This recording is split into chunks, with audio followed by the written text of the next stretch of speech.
የትኛውም እድሜ ላይ ሆናችሁ የሆነ ቢዝነስ ጀምሩ። ማተር የሚያደርገው ፍጻሜው ነው።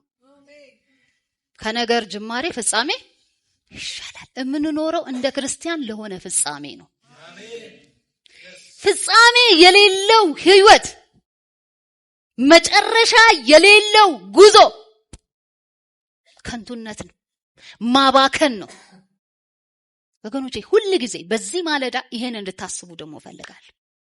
ሁሉ ጊዜ በህይወታችሁ ላይ የጀመራችሁትን ነገር ወደ ፍጻሜ ለማድረስ ትጉ። እንደ እግዚአብሔር ሐሳብና ዓላማ የሆነ ራዕይ ተቀብላችሁ የጀመራችሁትን ትምህርት ይሁን ቢዝነስ ይሁን አገልግሎት ይሁን እስከ ፍጻሜ ድረስ በጽናት አድርሱት። ወደ ፍጻሜው ውሰዱት።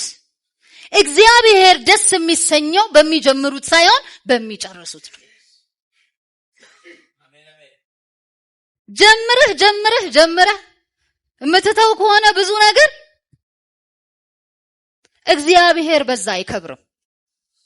እግዚአብሔር በሚጀምሩ አይከብርም፣ በሚጨርሱ ነው የሚከብረው እግዚአብሔር።